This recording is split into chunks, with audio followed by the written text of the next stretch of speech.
I think it's extremely important. We've been working 2.5 years very diligently on getting our status changed into the associate membership status, which in the past 20 years only has happened to Puerto Rico. It was the only associate membership. So there was a lot of due diligence that we had to do with the kingdom, the Netherlands, and also with our with working in Venezuela, through PAHO. So there's a lot of work that went in behind the scenes and okays from everyone, from the Minister of Health from Holland to all the partners to really get to this point where we finally said, yes, we get our specific seat and people can now see us and we can have direct communication.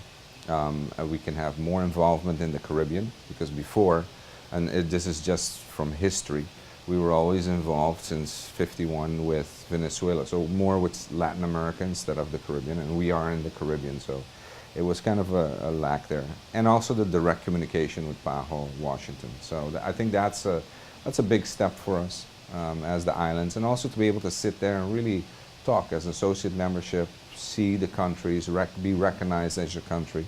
Before this, we would sit behind the Netherlands, and there were all the six islands would be, one at a time going to the seat and trying to have something to say.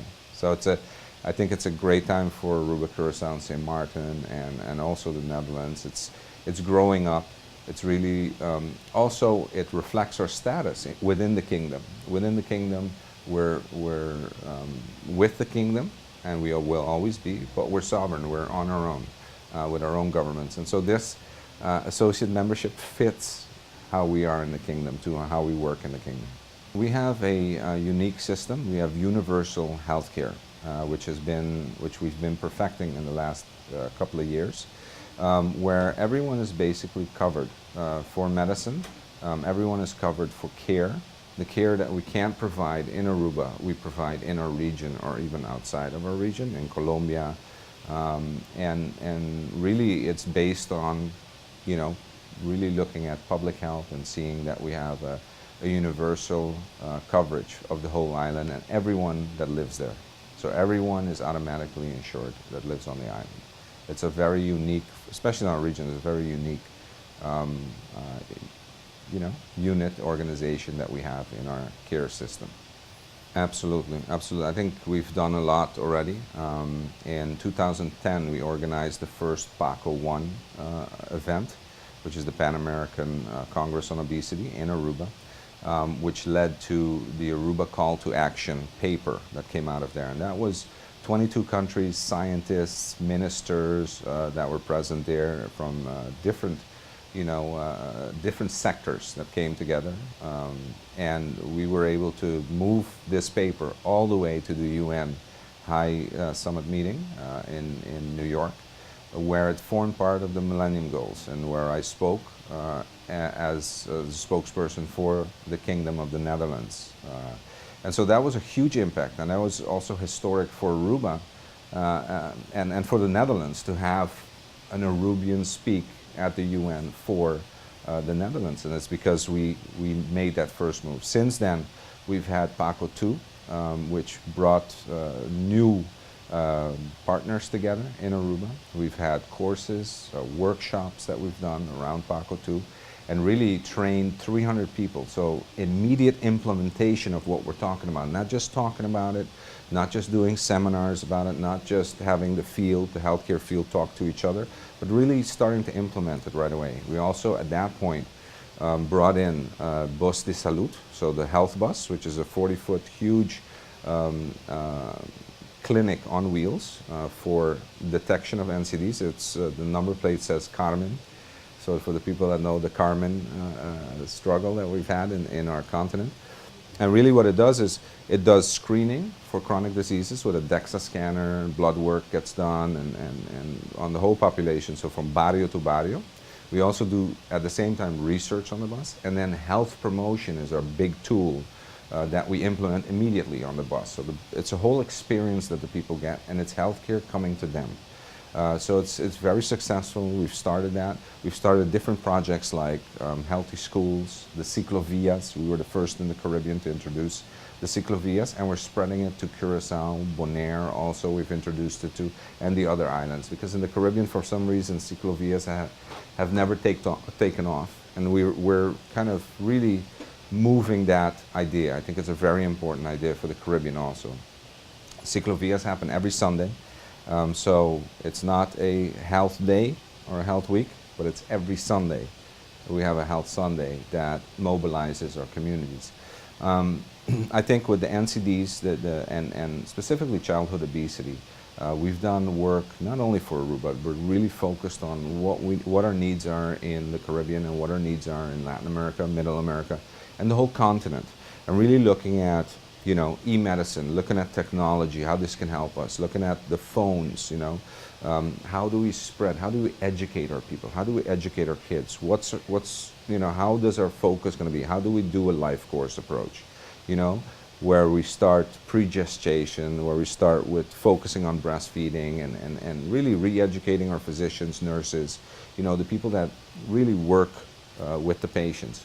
And all the way up to the ministers, all the way up to a cabinet that started out, my own cabinet with our prime minister and 7 ministers in total, mostly overweight, out of shape, eating badly.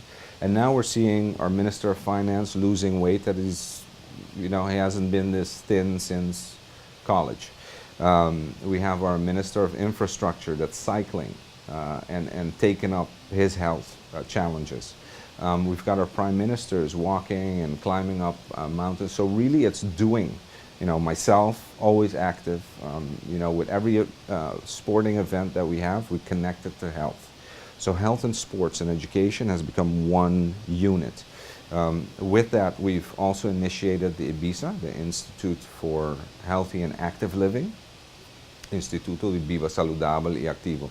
And it has a nice, IBISA brings up nice memories and visions. So this institute is a institute that combines a movement for all, which is also the IOC kind of ideals and stuff, that department, with the health promotion and prevention department coming together and specialists in that region, creating a real task force on NCDs and obesity, on health promotion, that is all they do. This institute only does that. So they're there to change the environments around mother and child, change the environment around the babies, change the environment at work, in the workplace, change the environment at home and in our schools. So that's their only focus. It's really a dedicated institute. So I think in that, we're also looking at how can we export these ideas. We're testing it on a smaller island. The island has 110,000 people. But really, we're able to see the results quickly. We're able to see what works, what doesn't work. And we're able to implement together with Paco and say, listen, guys, this is what's working here.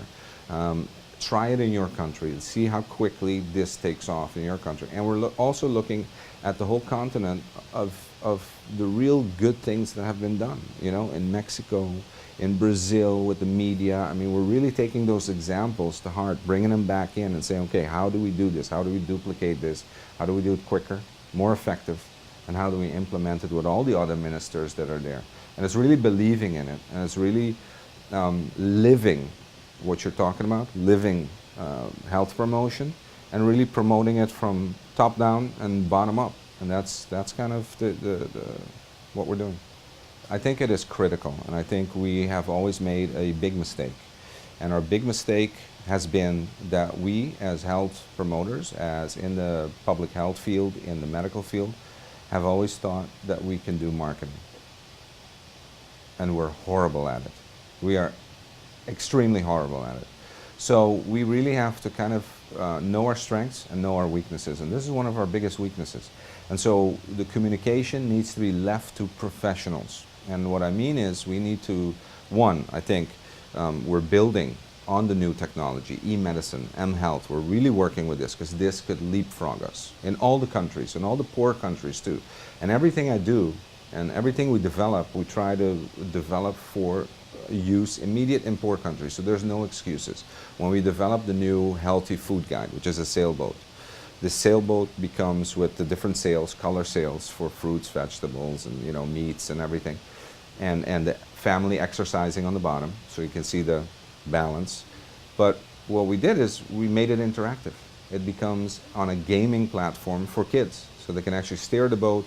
It's a big pirate ship, and they can fight on it, and they learn how to do, to defend themselves against oxidants with antioxidants. They learn how to eat, how to move, how much they have to move, all the basics.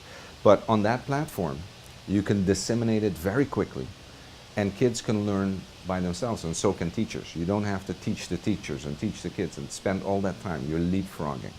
And you're leapfrogging in technology because if we look at how many cell phones there are in Latin America, in Brazil, in Venezuela, in Colombia, there's more cell phones than people. So the cell phones are there. And what we can create is start creating apps for those cell phones that automatically hook up there. The kids absolutely love playing any game on a cell phone, even if it's not working. And so with that kind of spread, you're automatically spreading your message, but you need to do it in a way that's attractive. If we look at the food pyramid of the United States, or we look at the plate of the United States, listen, no one's going to use it. It is just, I mean, the design is, sorry to say, it's old. It's over. You need to have something that takes up the imagination, that you can build a story around, where you can have, the imagination of the kids, and then use it for food labeling, use it for the healthy choice, use it in the gaming framework so that you can disseminate it in all your schools, and the teachers can start teaching it right now, as soon as they get it, without having to get an education on how to teach this new system, and really start disseminating and changing our region. And I think that's super important, and that's what we're going to use e-medicine for, besides all the other things that you use e-medicine for, which is in curative sector with technology, on having professors work with doctors live on patients and all that stuff we're doing, and in M-Health, where you're looking at the elderly, and their pill boxes have alarms on them, which go to the kid's cell phone to say that grandma didn't take their pills, or they did, and all these innovations will leapfrog us, and especially in the Caribbean and Latin America, we need to look at this. We cannot anymore think that we're in a poor country and we're not going to look at this, because these things actually are so effective and so cheap, and make such a big difference in the quality of care that we give to our patients. And also, when we talk about health promotion and health prevention, this is the crux of it. This is how we spread information. And when we look a little further, and when we can kind of step besides ourselves and say, you know what, we're willing to sit down and talk to the industry. This is a dangerous subject matter. We're talking to the big guys, the bad guys that produce all the bad foods and drinks. But let's talk to them, because their marketing impact is phenomenal. Their penetration is gigantic. We cannot compete with them. They're willing. They're taking a step towards us, and they're willing to talk.